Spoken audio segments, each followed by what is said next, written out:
So now we move on to ayah number 29. Say, now the truth has come from your Lord. Let those who wish to believe in it do so, and let those who wish to reject it do so. We have prepared a fire for the wrongdoers that will envelop them from all sides. If they call for relief, they will be relieved with water like molten metal, scalding their faces. What a terrible drink, what a painful resting place. Should I go on? Stop here? No, I think this ayah reminds me of a totally different perspective. I just keep imagining because of the enormity of this Dajjal. The real question that we better understand is that is there a one way of looking at Dajjal? No, there isn't. It's not it's not that impossible that Dajjal will be the. I'm just giving you a perspective here that Dajjal would be the biggest alim of Quran, and he will be actually calling people to the Quran. And he will actually have a very firm grip of not just the Quran but the message of the Quran as well. And he will be deceiving people, specifically Muslims, from the Quran. And this is something which we never think about, not especially not as Muslims. We just think he's going to be talking about the Torah or the Injil or that too, in a twisted way. But why are we so closed on the fact that this Dajjal will be in the name of Quran? Why is that such a hard thing to swallow when we know that Muslims are going to be running towards him, and there is a certain movement towards a unified religion already going on in the name of humanitarianism and so on, and in the name of love and compassion and they take it out from all of those books, not out as in they omit it. They bring forth the concept of love from the monotheistic books and calling God as the God of mercy and God of love and care and compassion. And this could be a very good handle for to call to the hearts of all of the people in the world. I mean, there is not even a single hadith about a grand scheme of the Dajjal oppressing the human beings. He will be oppressing some certain people who will be the believers who are going against him. But in a general perspective, the Dajjal is not a tyrant. If anything, he is a giver of wealth. He's providing sustenance. He's making it rain, and he's making crops grow, so on and so forth. This is a philanthropist for in a certain way of psychology. This man is a helper. Yeah. This man is an apparently a merciful man. Only a merciful man is going to do all of that. Make it barren land grow crops. I mean, you have to understand this is a little too out there. It's too visible. We just don't want to look at it.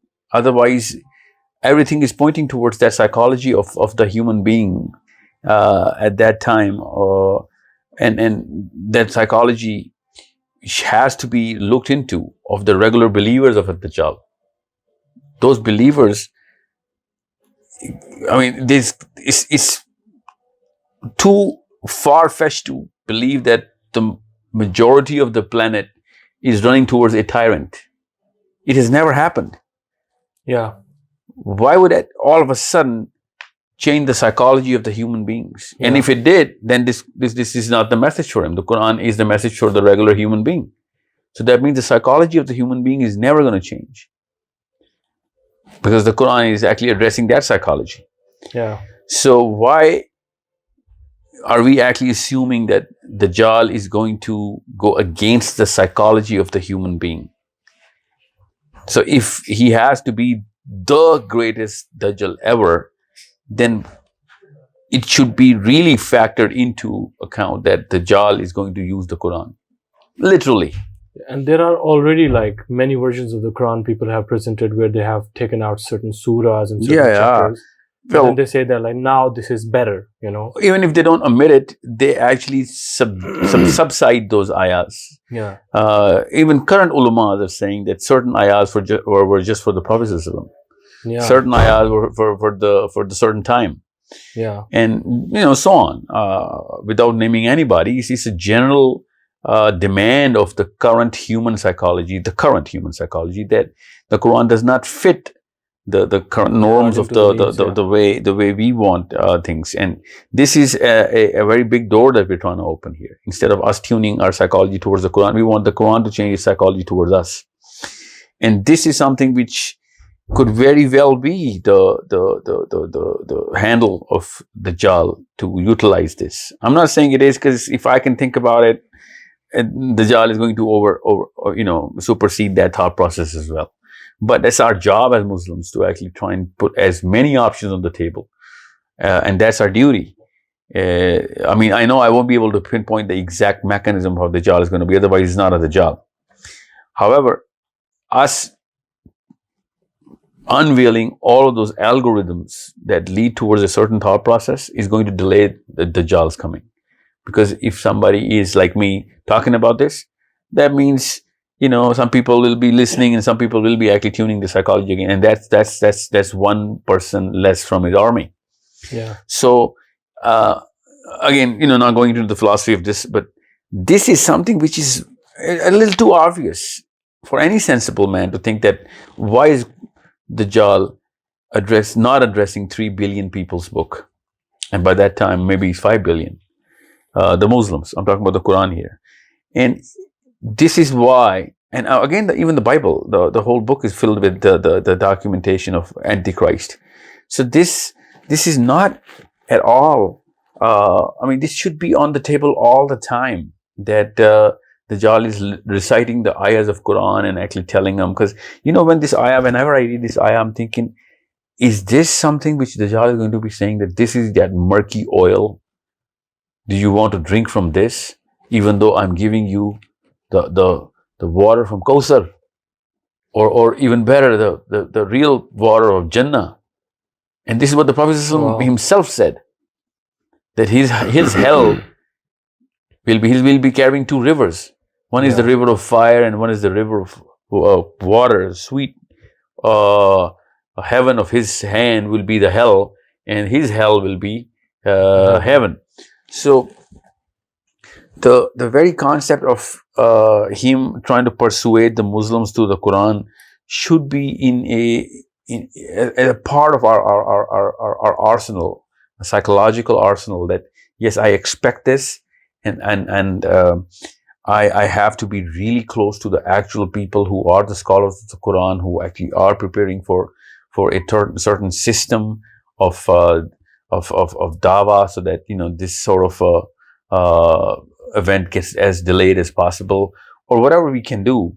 Because one man just opening the Quran and just trying to get his meaning out of it requires any kind of a scholar to just do whatever he can with them. So understand where I'm coming from. I want this factor to be included in our preparation. That if I read the ayah, and if the Dajjal is actually trying to convince me, and I'm holding the Quran, why would he not have the power to understand the Quran as much as he wants to? Or maybe he understands it, but he's just making me deviate from it through the very ayahs. Yeah. Because if I have to talk to a Christian to try and understand how he wants, or how he can be brought to the right message, I need to understand his book.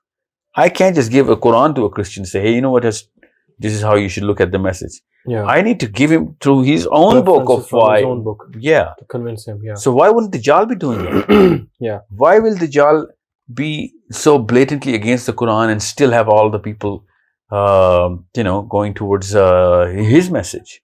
Yeah, and I remember, like, even nowadays we have a few people, I'm not going to name them, but they're like getting really famous, and their followership is like getting bigger and bigger, who are translating Quran directly from the dictionary, altogether rejecting all the hadith.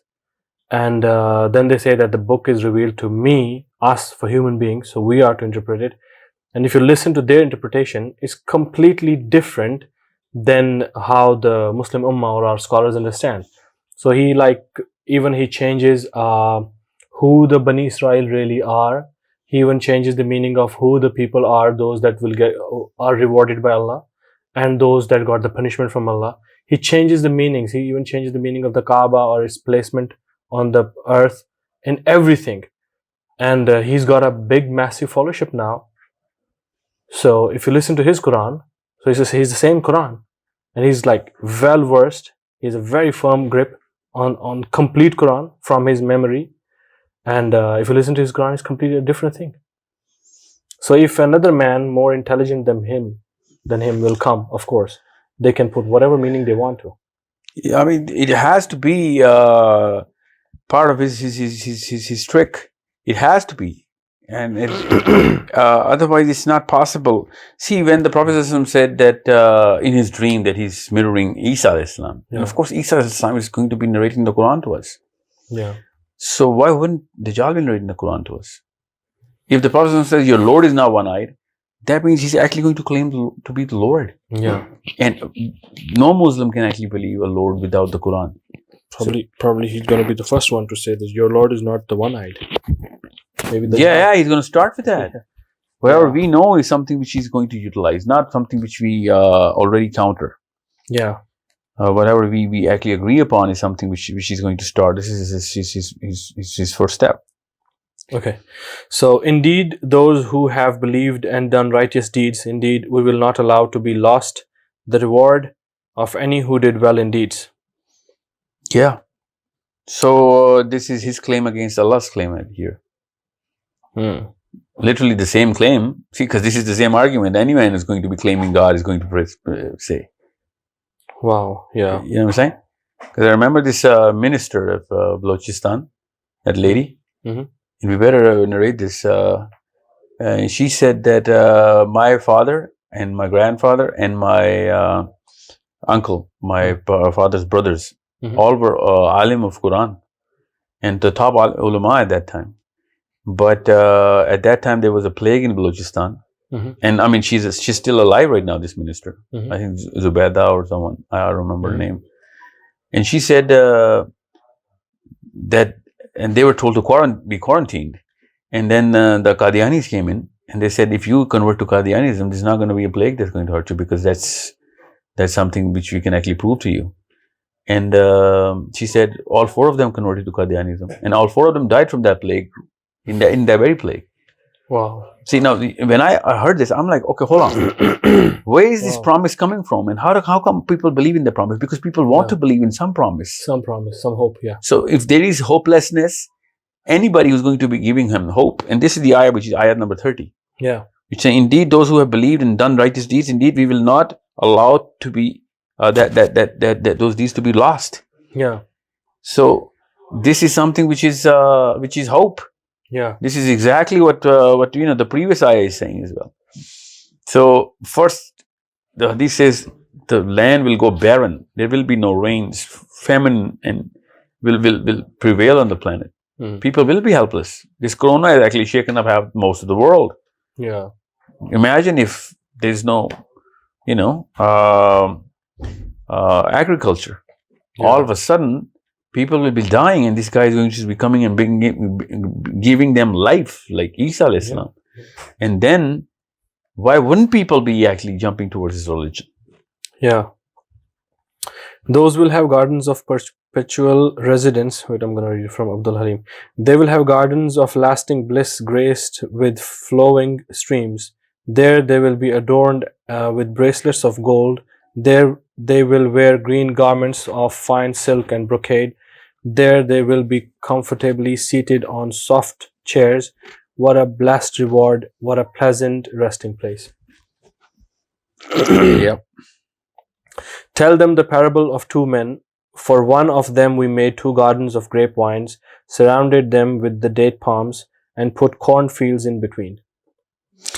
Yeah, I these 2 ayahs. Next one is about the river flowing, gushing within these gardens. Yeah. I just get a little astonished by the kind of details Allah subhanahu wa ta'ala is giving us about what was surrounding the gardens and what was between the gardens. It is not there is no coincidence in the Quran. There's not even an alphabet which is over and above a certain meaning. Subhanallah. Now here we're talking about the Dajjal. Yeah. And then we're reading the description of the Jannah. And then we have same ahadith, exactly same ahadith about the Dajjal's Jannah and Jahannam. Yeah. And here Allah subhanahu wa ta'ala is talking about the actual architecture of the gardens of grapevines. Yeah. And surrounded by palm trees, and then separated by fields of crop, and then a river gushing through boats. I don't know. I just get baffled when I get to these sort of details that Allah subhanahu wa ta'ala is saying. Because see, in the commentary of Surah Kahf, no one has actually given us any detail as to why did Allah give this kind of detail. Yeah. I mean, He could have just said He gave garden to two people. Gardens, and it was green, and there was abundance of fruit and everything. Why is the whole architecture given here? It is something which raises a lot of curiosity in me of why is this sort of specificity, this detail. I mean, I can see the map. Yeah. You read this and you can see the gardens. Yeah, like each of the two gardens produced its fruit and did not fall short thereof in anything, and we caused to gush forth within them a river. Yeah, so let's just go further. And so he had abundant fruit. One day, while talking to his friend, he said, I have more wealth and a larger following than you. And he entered his garden while he was unjust to himself. He said, I do not think that this will perish ever. This is a statement of arrogance. Any human being with current psychology of the human beings cannot possibly say that. We don't think like that. Current human beings don't think like that unless some promise. Yeah, we're all scared of loss all the time. Yeah, that's our current psychology. Yeah. Even atheists, they know nothing's forever here. Yeah. How come this guy is saying this? He is sitting on a promise. Yeah. Saying some godly promise, some godly promise who's actually But he says, I do not think. You see, ma adhannu. Yeah. So it means like he says that I don't think. Yeah, I don't think this will ever perish. I know it's a regular... It's the same thing, yeah. Yeah, regularly arrogant people think that their company is not going to go bankrupt or stuff like that. But still, this is not a company. Yeah. This is a garden. Yeah. Which is dependent on a million factors, specifically the weather, which nobody controls. Yeah. Unless somebody is controlling the weather. And they have promised them something. Yeah. A guy who is controlling the weather can promise a garden not to be perished. Yeah. Wow. And understand this. This is a time and the Dajjal is going to come in on barren lands and he's going to grow gardens over them. So anybody who's going to be following the Dajjal will have to say this, that I don't think this will ever perish now. Ever. Abada. That's the word here. Never. Abada. Yeah. You know what I'm saying? This is not a human statement unless he's following something which he thinks is godly. Yeah. So it's going to be literally the statement of every follower of the Dajjal. Literally. Ma'azun. Wow, because Allah's promise is that the garden of Jannah will never perish. Yeah, that's what I'm saying. Yeah. Every follower of the Dajjal is going to think that, yes, here you go. The man who had this is never going to perish. This is never. Yeah. Because it rose from a dead, barren land. Because he controls the clouds, he controls the rains, he controls everything. Wow, that's a completely different perspective. Subhanallah. Okay, so I do not think this will ever perish, or that the last hour will ever come. Even if I were to be taken back to my Lord, I would certainly find something even better there. Yeah. Because I just got a symbol of the heaven here. Yeah. So I just jumped on his, right hand of Jannah. Yeah. And I'm going to go find even a better return. Any follower of the Dajjal is going to have these two statements back to back. Wow. Okay.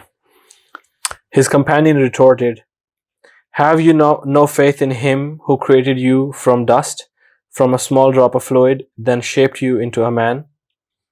But as for me, he is Allah, my Lord, and I do not associate with my Lord anyone. This opens a little door as if Dajjal is not going to be able to, fully convince people of being no, the Lord or God? no. There's going to be, could be, but it seems as if Dajjal is not going to be able to make barren women bear children.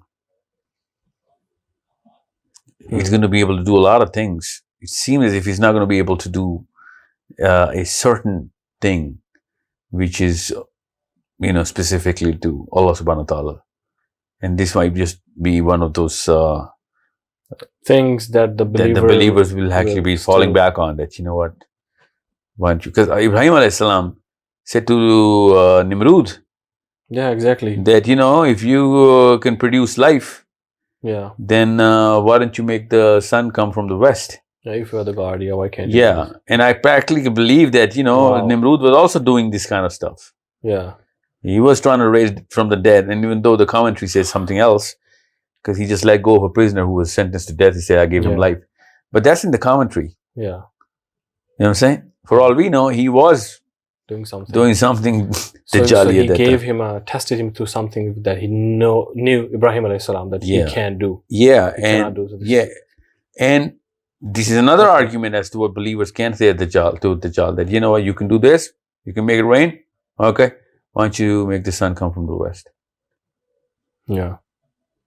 And by the way, that hadith actually does signify he won't be able to do that, because he's going to be stopping time, right? He's not going to be reversing time. If he makes the sun go in reverse, he will be reversing time. Yeah. So that's another argument a Muslim can give to Dajjal, that, what, why don't you make the sun rise from the west?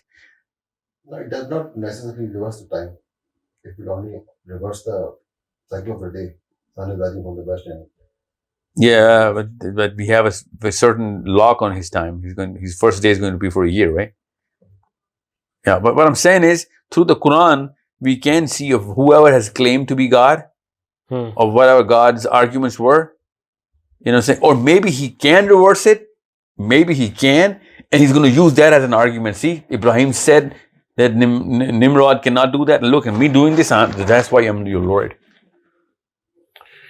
You know what I'm saying? So I'm just saying, the Quran itself has so many ways the Quran is speaking to us as to how we should be able to deal with this sort of situations. Okay, if only when you entered your garden you had said, "This is God's will. There is no power not given by God. Although you see I have less wealth and offspring than you." Which ayah are you reading? Ayah number 39. Yeah. And my Lord may well give me something better than your garden and send thunderbolts on your garden from the sky, so that it becomes a heap of barren dust.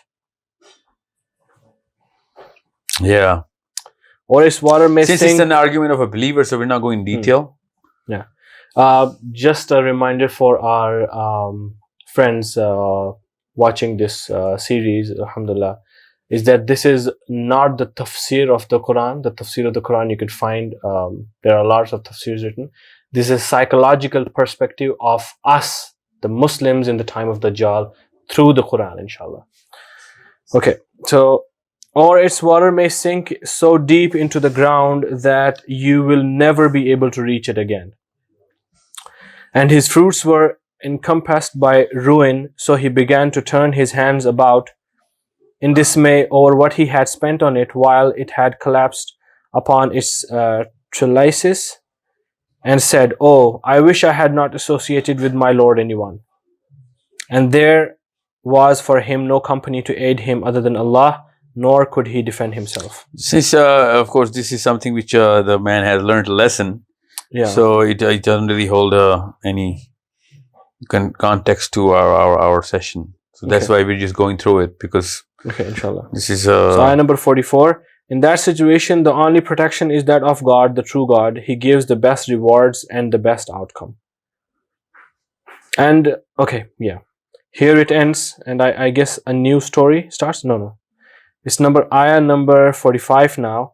And present to them the example of the life of this world is being like rain, which we send down from the sky, and the vegetation of the earth mingles with it, and then it becomes dry remnants, scattered by the winds, and Allah is ever over all things perfect in ability. Wealth and children are but adornment of the worldly life, but the enduring good deeds are better to your Lord for reward and better for one's hope.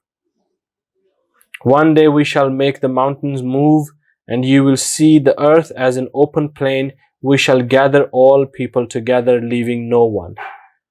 Sahil, I would like your perspective on this moving of mountains, because I remember in one of our discussions, you did mention some of a different mechanism of why the mountains will move on a certain day. On the Day of Judgment? Yeah. Like the scientific phenomena. Like one most common one is that there will be no pull of gravity. But then if there is no force of gravity, then even human beings will be flying. Yeah. But we will on that day, we'll be running. We'll be on the ground. But it's the mountains which will be floating like the moths or the wool, as it's mentioned in the Quran somewhere else. I remember you did say something in some other session. Do you remember? Yeah, but that's going to we can talk about that. But that's off the topic. Yeah, that's going to take us real off topic. But the real perspective is that the kind of wording Allah Subhanahu wa Taala is used in Surah Al-Qari'ah, and whenever Allah Subhanahu wa Taala describes the very day of the biggest catastrophe, we'll have to pick out all of those words and see and reverse engineer it to see how we can actually create a picture of this and what actually would be going on. But the fact is that by that time it's going to be too late to do anything about anything. So let's just not put that into this session. Yeah. Okay. And they will be presented before your Lord in rows, and he will say, "You have certainly come to us just as we created you the first time, but you claimed that we would never make for you an appointment. The record of their deeds will be laid upon, and you will see the guilty dismayed at what they contain, saying, 'Woe to us! What a record this is! It does not leave any deed, small or large, unaccounted for. They will find everything they ever did laid in front of them. Your Lord will not be unjust to anyone.'" Yeah, one thing that we're missing out on is that, see, all of these are the ayahs of the Day of Judgment, post-Day of Judgment. Dajjal at that time, you better understand that there is no prophecy about Dajjal's downfall. Dajjal is going to be killed at his peak. Yeah. So there is no way of us using these ayahs as an account for believers to say that, see, we told you this is not going to remain forever. And, the sinking of the garden in the water, and the water in the garden, and, he won't be able to cultivate anything, because the 3 ayahs before, that is the same thing that happened to that guy with the big garden.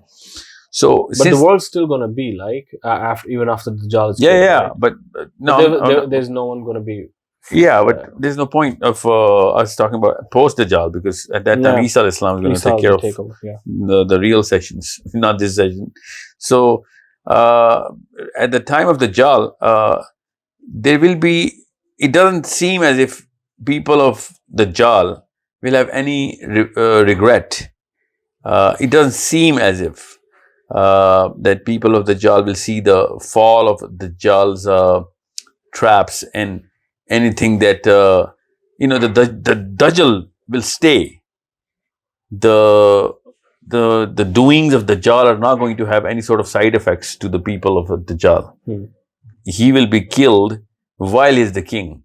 So if Dajjal was just all his claims, any of this claim, people, if I am, let's assume, Khuda na khasta, a believer of Dajjal, I'm going to I'll remain a believer of Dajjal, because I will not find any flaw in whatever he was doing or saying, until, of course, Isa al-Islam comes and kills him. Now that is a problem till the last second of Dajjal. See, that's how complete of fitna he is. He's not going to have the last day as the day of unveiling his fitnas and people coming to the real light and truth. It's never going to happen. So the killing of Dajjal should mark the end of this fitna. No. You have to understand, this is what I'm trying to get you at. There'll be still people defending him. Of course, he's the biggest king. He was a just ruler. They yes, killed him. And this terrorist comes in, and Al-Qaeda comes and kills him, or Taliban kill him, or whoever. I don't know what they're going to be calling, because this at that time, Dajjal is the most beloved person. Wow. And Isa al-Islam just comes in from the heavens and just puts all of that, that assumed Jannah, and then makes it useless for the people. So, or maybe, people will keep all of those gifts of a Dajjal. As souvenirs. No, as gardens and whatever. And it just will come to light of Isa al-Islam. Yeah. And Isa al-Islam is going to make them utilize all of those things that Dajjal gave. Could be, I don't know, but this is that's not the point. The point is, till the last second, Dajjal is going to be at Dajjal. And it could be one of the biggest problems after Dajjal is gone, because most of the world is following him blindly. They're benefiting from whatever he gave them. Yeah. And all of a sudden, this one guy comes in with 30,000 people, and then he comes in with his own mentor calling Jesus. Yeah. And then he says, I'm the real Jesus. Yeah. And all of a sudden, our king is dead. You know what I'm saying? Yeah. Even now, we know that there are many tyrant rulers in this dunya. And there are so many people who are fighting them or against them. But at the same time, there always is. We have so much bigger population venerating them. And even if they are put into jails or exiled, even Nazis were die-hard lovers of Hitler. Yeah. Nazis were proud of being Nazis. They were not like, two-faced hypocrites. They were fully in the movement. Yeah. So it's something we better understand, that the biggest fight will be right after Dajjal is dead. This fitna is going to carry its fruits way more than the time of Dajjal. Okay. Now moving on to ayah number 50. And mention when we said to angels, prostrate to Adam, and they prostrated except for Iblis. He was of the jinn and departed from the command of his Lord. Then will you take him and his descendants as allies other than me, while they are your enemies? Wretched it is for the wrongdoers as an exchange. Okay, I just want to make a point here, because a lot of Muslims believe that Iblis was an angel who turned into Iblis. Yeah, but here it mentions very clearly that he was among the jinn. Okay. Yeah, but see, now this ayah has another key here. Mm-hmm. This ayah all of a sudden appears as a story of Adam alayhi salam. Adam alayhi salam and Iblis. This story is coming without any context of the whole. So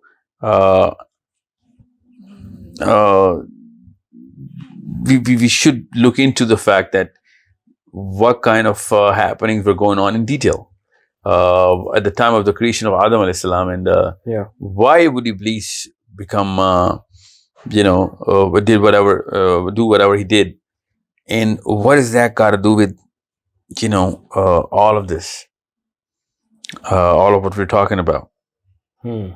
So it's quite a because this ayah didn't come here by coincidence. Yeah, of course not. So and it says wais kulna, that means when we said to the angels, all of a sudden, wais mean when we said to the angels, so it's like all of a sudden a new story with such a power is starting.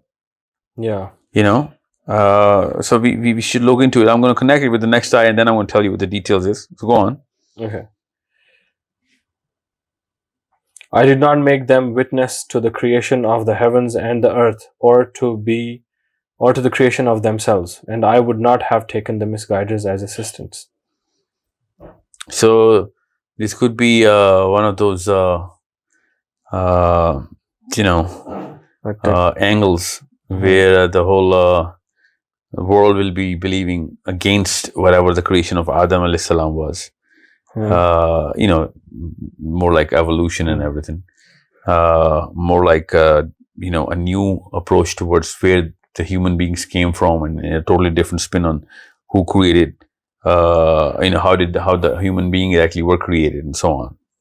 You know what I'm saying? So Allah is saying like about the Iblis and his followers that I did not make them witness to the creation of the heavens and the earth or to the creation of themselves, and I would not have taken the misguided as assistants. Yeah, that's what I'm saying. Yeah. And warn of the day when he will say, call my partners, whom you claimed, and they will invoke them, but they will not respond to them, and we will put between them a valley of destruction. Yeah, before we go to this, let me just give you a little detail of what I'm talking about in the last two ayahs. See, if somebody claims that, this is how the process started, don't worry, I was there. You know what I'm saying? I did that. Or I'm the viceroy of Allah. Or I'm the first creation of Allah. So on and so forth. Whoever gives whatever account. This ayah actually nullifies any and everything. You know what I'm saying? Because Allah subhanahu wa ta'ala did not put any witness in the creation of the heavens. There was no one. When the first ever creation was created, which Allah subhanahu wa ta'ala in the hadith says, Jibreel alayhi salam, Allah subhanahu wa ta'ala says, go and visit my heaven. His heaven has been created. And go and visit hell. And there's a big hadith in Bukhari about this. Yeah. Yeah. So there is no living being that can actually come and say that, this is how the whole thing started. You know what I'm saying? Be it making of Adam or whatever. Nobody can actually say that. So this is something which is very clearly being told in this ayah. The psychology is very clear that Allah subhanahu wa ta'ala did not create any witness. Ma ashhadutum ma ashhadtuhum خلق السماوات والأرض ولا خلق أنفسهم وما كنت متخذ المضلين. This is such a big claim which counters every other claim of any other person who thinks he knows the whole story of how everything was created. Yeah. So this is why anyone who claims to be a prophet would not be able to say anything, because no prophet has ever claimed that this is how it was created. Yeah. No one who claims to be God can possibly say anything about how it started. See, when Darwin comes and says this is how it started, he's actually literally, this Darwinistic approach is literally a claim that we are aware of how it started. This is a fact. Yeah. You know what I'm saying? That's their approach. Yeah. That's their approach, and they never claim to be God. Assuming that if somebody claims to be God and he said, this is how it started, and he just plays the whole movie in front of us. Yeah. Just to try and show us how he came into being, or the creation. Of the Dajjal, of how it all ends at him, or maybe he's the one who started it. This is why these two ayahs become a little more relevant, because this entry of the creation of Adam is a little too sudden. It's not subtle at all. So this is why I always get baffled as to why did these ayahs all of a sudden just appear? Because the last time this thing happened, when two ayahs suddenly appeared, there was the inshallah ayahs. Yeah. All of a sudden this happens here right now. Yeah. And we better understand of how come all of a sudden off topic ayah comes in and places itself right in the middle of a story. Yeah. Okay. Ayah number 52. And warn of the day when he will say, no, I read it already. 53. And the criminals will see the fire, they will not find from it a way elsewhere. Yeah, we covered that in the last one, yeah. And we have certainly diversified in this Quran for the people from every kind of example. But man has never been most of the anything prone to dispute. Abdul Halim says, in this Quran we have presented every kind of description for people, but man is more contentious than any other creature. That's the exact opposite of what Sahih International is saying. Yeah, that's what I was thinking. How does that mean? So Abdul Halim is right on this account that we are going to dispute any and everything. Yeah. We just have it in us to just try and counter-argue everything. And this is why Allah subhanahu wa ta'ala says, since there is no witness of how I did this, there is no way for you to know. There is nobody who is going to know anything about the creation unless, of course, Allah tells him himself. Now that guidance has come to them, what stops these people believing in asking forgiveness from their Lord before the fate of earlier peoples annihilates them or their torment confronts them? Which ayah are you reading? I did 55. Yeah, see, this is the difference of translations. Not even a word of this. Okay, you have Abdul Halim open? No, I have a totally different... Okay, I'll move to the ayah number 56 now. No, let me just see what... Arabic? Yeah, go on, that's next ayah. 56? Yeah. Okay, Abdul Halim. We only send messengers to bring good news and to deliver warning, yet the disbelievers seek to refute the truth with false arguments and make fun of my messages and warnings. Yeah, so it's an attribute of every messenger. They do not claim any responsibility of any hidayah of anybody. They're just Bashiram or the Nazirans. Yeah. Who could be more wrong than the person who is reminded of his Lord's messages and turns his back on them, ignoring what his hands are storing up for him in the hereafter? We have put covers over their hearts so they cannot understand the Quran, and we put heaviness in their ears. Although you call them to guidance, Prophet, they will never accept it. So every time we hear about the seal of Allah subhanahu wa ta'ala upon the hearts, it just, makes me wonder as to what's going to happen to the loved ones of the believers, because that'll be a black and white differential between people who believe in the Dajjal and don't believe in the Dajjal. Both of those parties will be actually claiming to be on the right path. Yeah. So much so that believers might just come into some doubt, but those people are never going to come into any doubt because they will have a guy performing miracles right in front of them. I think that's what even now the case is the same with us. Like, it's Muslims who are always in doubt. This is right or this is wrong. But the other side, they are very sure, very confidently going on with their aims. Yeah. Okay. And we were still even arguing what to do. What should we do? Some say do this, as a Muslim do that. Well, at least they're trying. I'm talking about people who are totally convinced that, there is no such thing as Quran or Hadith or, those are the people which Allah is saying we have placed over their hearts a covering. Yeah, and your Lord is the forgiving, full of mercy. If He were to impose blame upon them for what they earned, He would have hastened for them the punishment. Rather, for them is an appointment from which they will never find an escape. That is ayah number 58. 59 now. Just like the former communities we destroyed for doing wrong, we set an appointed time for their destruction. Moses said to his servant, I will not rest until I reach the place where the two seas meet, even if it takes me years. I think the story of Musa and Khidr starts from here. Yeah, that's a very certain story. Yeah, let's just stick to the last ayah. In those cities. Yeah. وَتِلْكَ الْقُرَىٰ. This is something. وَتِلْكَ الْقُرَىٰ أَهْلَكْنَاهُمْ لَمَّا ظَلَمُوا وَجَعَلْنَا لِمَهْلِكِهِمْ مَوْعِدًا. Yeah, لِمَهْلِكِهِمْ. لِمَهْلِكِهِمْ مَوْعِدًا means an appointed time the cities will be destroyed. Destruction here. No matter what. So we are going to start the story of Musa right after this. And we're not going to, actually we'll do it in the next session, of course. But the lesson for today's session is very clear that there are certain ways of us looking at the Dajjal.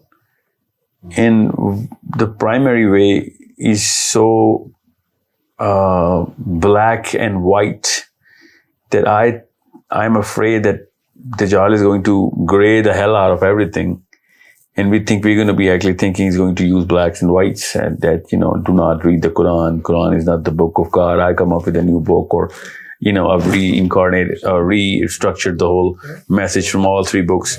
That's not how it's going to work.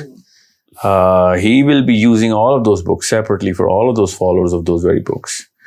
And this is why we need to really understand of how we should know what is the seal of those hearts.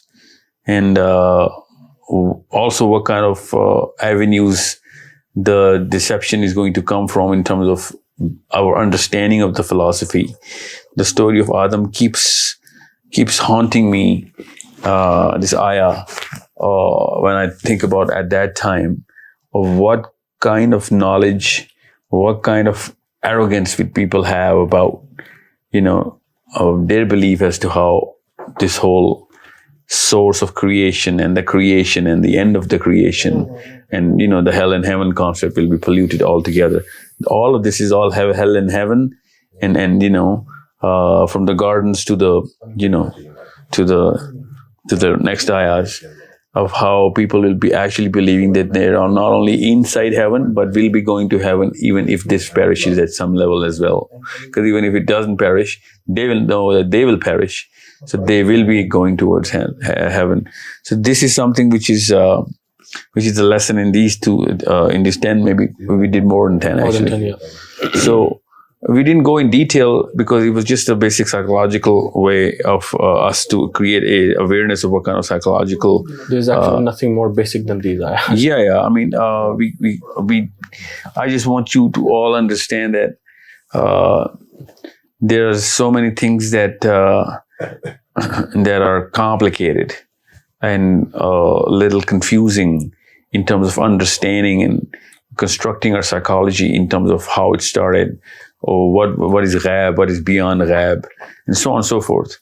And all this time we always undermine the fact that Dajjal could be using the most simplest things. Yeah. Maybe he's not even going to address any sort of complications. Why would he? Prophets never do that. You think he's going to come up with a new technique of how to become a prophet? No, people won't be able to do that because the perfect psychology of dawah, it was used by the prophets. Why wouldn't he use that? That's the most effective psychology anyway. 90% of the world still believes in all the prophets. Yeah. Why wouldn't he use the psychology of the prophets and hit us where it's assumed to be right? That it's a basic, simple fact of the Quran. These ayahs is basic. You just said it. Understand how Dajjal might just be pulling off that basic card and addressing the simplicity of things rather than putting evolution into the spin, or science and astrophysical concepts to just try and train and impress and inspire people. No. It could be the basic ayahs of Iman, and he'll just be narrating all of those people just to soften the hearts and making sure most of the people are following him. Most people do not even know what complications are. Most people are simple people. Yeah. And when the ayah says most ulama and women will be following a Dajjal, this just goes to show that, he'll be using more of a dawah to the heart rather than the brains. Yeah. You know what I'm saying? And simplicity opens the doors to the hearts. Yeah. So we should always think that Dajjal is going to have such an easy access to people. Yeah. And, people don't even know what Surah Al-Kahaf is. They just know that, there's one kalama and then there's just one prophet. Most of the people don't even bother. Those are the people who are not going to be convinced as to, oh my God, show us the miracles. The regular people don't ask for miracles. Regular people ask for appeal. Yeah. That's it. And that appeal, if it's there, they're going to believe you. So this is something, which haunts me the most, because we still have so many spiritual healers in Muslims and in Christians. Yes, still everywhere. That's the easiest way to thousands and millions thousands and millions of followers. Yeah. Because those guys don't do any miracles. Yeah. They're not even qualified to even recite their own books properly, Yeah. But still they have millions of followers. So Dajjal could be a regular Joe. Yeah. You know what I'm saying? A dervish. Yeah. And people, and we're looking for Stephen Hawkins and Dawkins and, Darwin and everything, and just see how Dajjal is going to look at he's going to come for the elite. No, maybe he's not going to take care about the elite. Maybe his movement is going to be just like the movement of any prophet, and he's going to gather up the poor, and so on and so forth.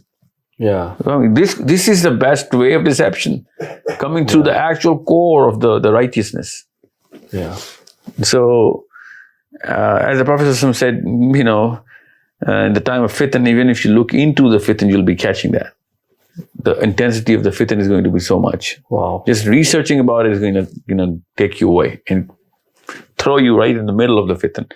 So, I just don't want anyone to think that God is going to be a physicist or a rocket scientist. He could be a totally illiterate man with the following of billions. And he will be like, Sahil, you're talking too complicated, man. Just sit down. Let's just believe in some simple things. Yeah, it's love. Care, and could be anything. And he'll be opening the Quran and, telling me basics. And that video will be viral in billions, and people will be cursing me that, what? Why are you cursing a simpleton, a regular man with absolutely no harm, no negativity attached to this guy? Sahil, you're too aggressive, man. Yeah. You're too complicated. You're talking about too much mathematics and science. And, maybe people who are talking about these complicated stuff to just try and decode them, maybe they'll be termed as Dajjal in the time of Dajjal. Yeah. I mean, what better way of, utilizing everything about the Hadith and the Quran. And, he's the first guy who'll be spotting Dajjals, He could be the first guy, like, I just discovered Dajjal. Look at this guy, how he's trying to twist the meaning of the Quran. And people will be like, yeah. So it's 99 times he does that. And people believe everything he has to say about the Quran or the Bible. And all of a sudden, he's going to twist the last thing. And people are never going to know. Yeah. And we'll be just, here discussing things and all of that. And, just like we call I see a lot of videos about a lot of people that this alim is Illuminati and this guy is Freemason. So, all of the believers will be tagged like that. And this guy will be simplifying. This guy is in the payroll of Saudi. Yeah, so on, Could be. So, and by the time we realize, it'll be too late. Yeah. This is how regular people think.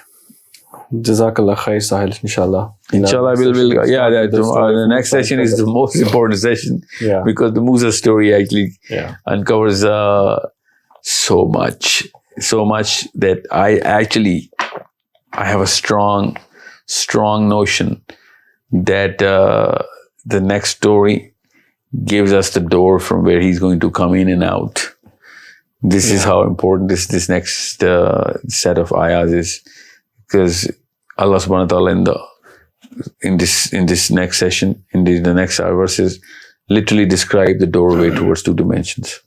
Yeah. And wow. This is amazing things are coming, inshallah. Yeah, inshallah. I will see you inshallah in the next episode. Inshallah.